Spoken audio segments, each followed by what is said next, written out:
Afternoon, peeps. Good afternoon, everyone. How's everyone doing? Hopefully, you guys are all doing well. Don't forget, hit that subscribe button. If you guys are new to the channel, don't forget as well to like and share the vids. There is so much to talk about. So much. We're not going to get it done in one video. It's impossible. What next for Ryan Garcia? What next for Tank Davis? Is Tank Davis the face of boxing? Can Tank Davis beat Shakur Stevenson or Devin Haney? What happened to Oscar De La Hoya and Bernard Hopkins? Martin Bakoli versus Dillian White. What happened there in Poland? Eubank Smith 2 being announced. What does that mean for Conor Benn? So much to talk about, people.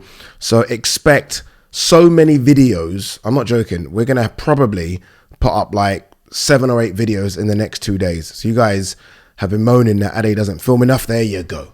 We're going to film enough. And if that wasn't enough, the Wi-Fi sorted so we can go live. So we are live tomorrow evening, 7 o'clock, because there is a lot to talk about. Put this one in your diary. This is guaranteed. We are live tomorrow at 7 o'clock.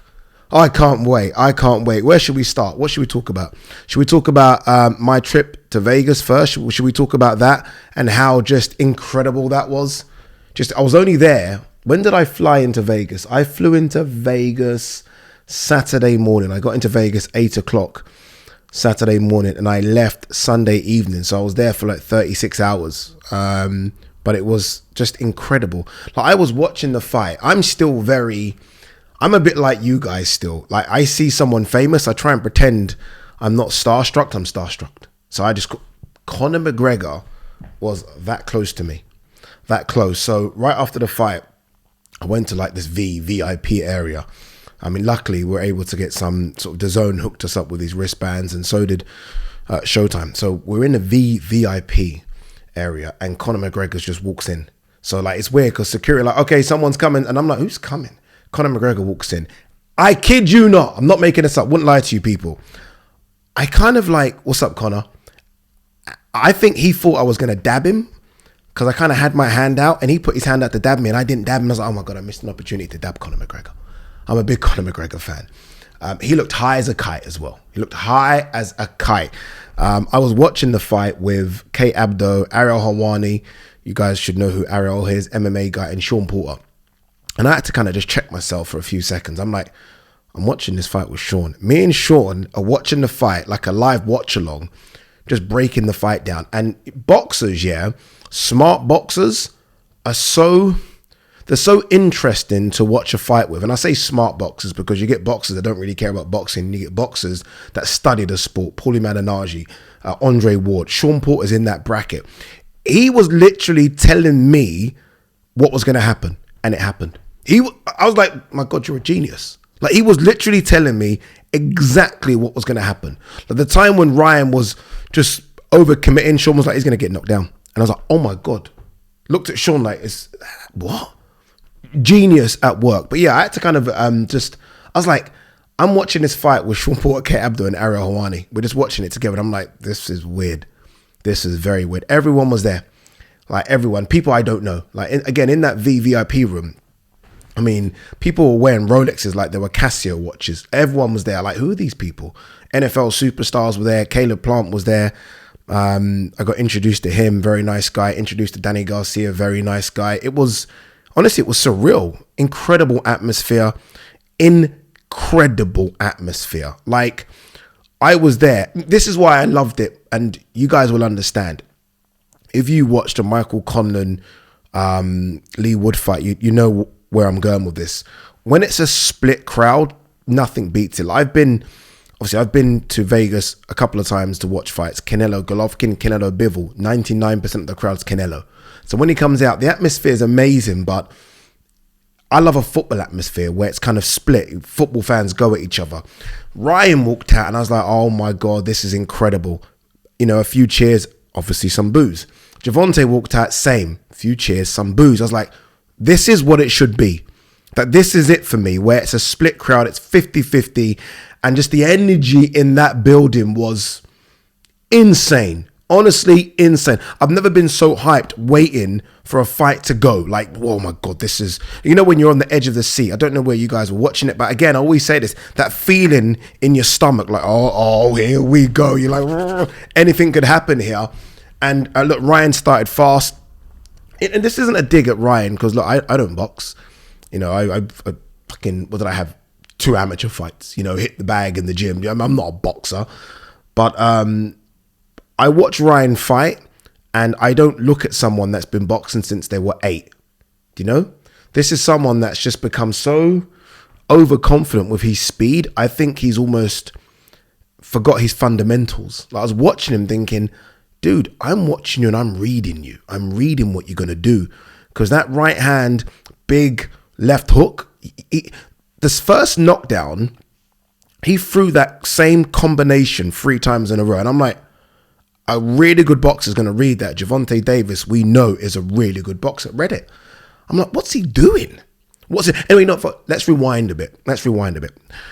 As they're walking to the ring, I'm seeing Gervonta and I'm seeing Floyd next to him. And that's the first time we'd seen it all week where Floyd was there. I don't think Floyd was at the weigh-in. I can't remember. If I am, apologies.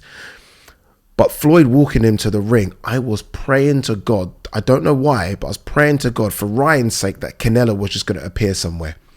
I just felt like if you're going to war, there's something about looking in your corner, looking around you and knowing that you got warriors that have been to war as well. I don't know. Maybe that's just me, but there's something about that. There is something about that.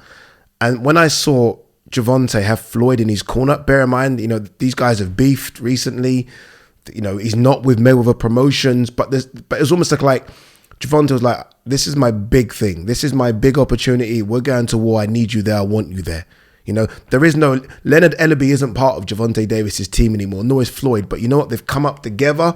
We're there. And I was just thinking, please let Canelo be there for Ryan's sake. That gives you an extra 20%. It gives you an extra 20%. It really does. You turn around and as you are about to go to war, you spud Canelo. He gives you that look, someone that's been there and done it. When he didn't have Canelo there, I was like, this might be a problem. But look, he started fast. He had Gervonta on the back foot. I don't think Rolly put Gervonta on the back foot a bit, but I don't think we've seen that kind of back foot fighting from Gervonta before. Gervonta is very aggressive. Puts you on the back foot and, you know, just literally walks you down. That showed me that it almost like Ryan almost unlocked a part of Gervonta that we haven't seen before. Gervonta can fight on the back foot. He uses his jab. He's very, very switched on. Like watching him up close, you're looking at him and his eyes, he's like that. Switched on, really switched on. And he can take a punch as well. Ryan hurt him to the body. I saw it. Ryan hurt him to the body. But Gervonta almost has this, I'm not going to show you I'm hurt because you're not going to know that you hurt me.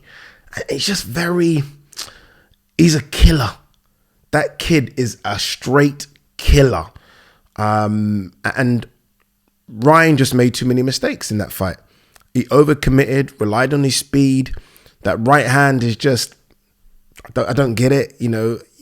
Throw it, but throw it with mean intentions. This isn't digging Ryan because look, he took the fight, and I don't want to be one of those people that, you know, we pray for these young kids to fight each other, and then when they fight each other, we're like, he's rubbish. He's certainly not rubbish, but he made more mistakes than I thought he was going to make. Anyway, look, this is not what you tuned in for. You all tuned in for, did he quit or not? You know, like sometimes when these boxers say, if you haven't fought before, you don't know what you're talking about. I hate that, but they say it. And 99% of the time, I'm like, that's bullshit. This is the 1% of the time where I'm like, this might be true. I have never been hit with a body shot before. So I don't know how it impacts you.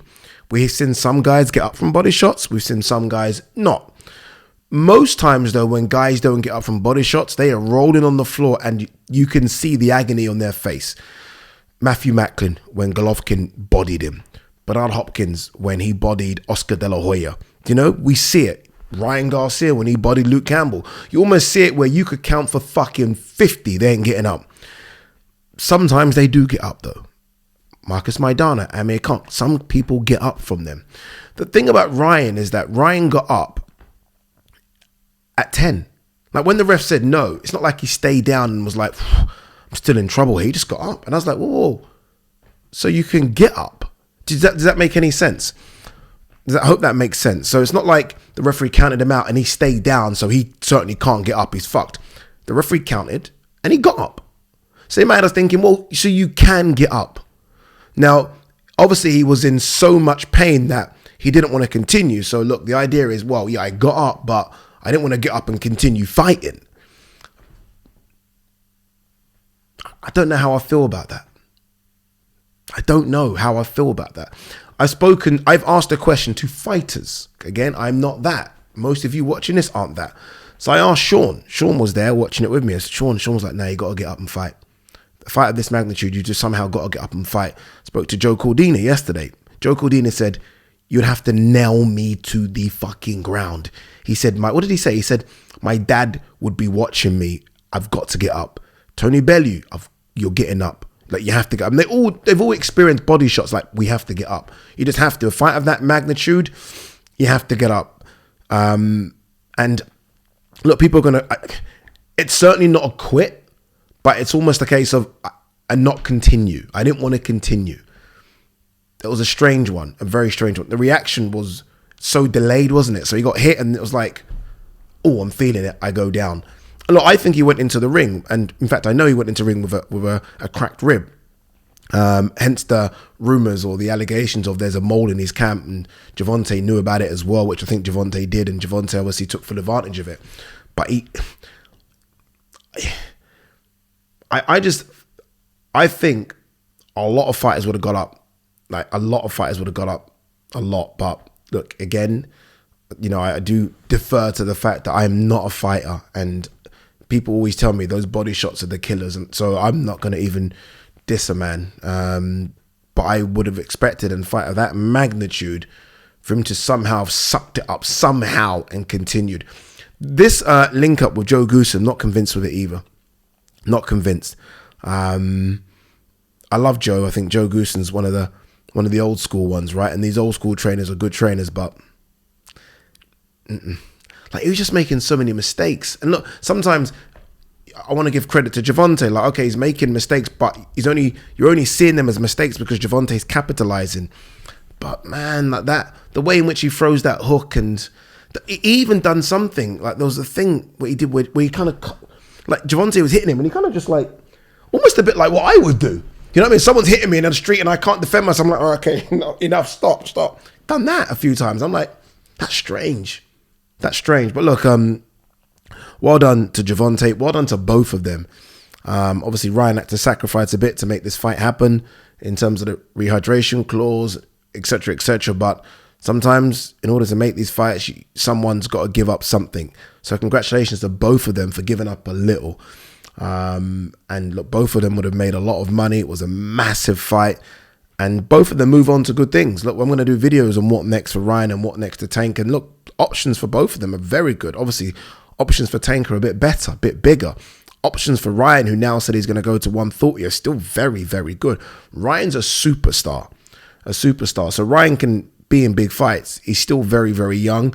I just hope mentally this fight hasn't scarred him too much. Like the things he'll be hearing online. Hopefully he can just go offline, go away for a little bit, and then rethink about what he does in terms of opponent, training setup, maybe even management team, because there's a lot of talk about Oscar and Bernard.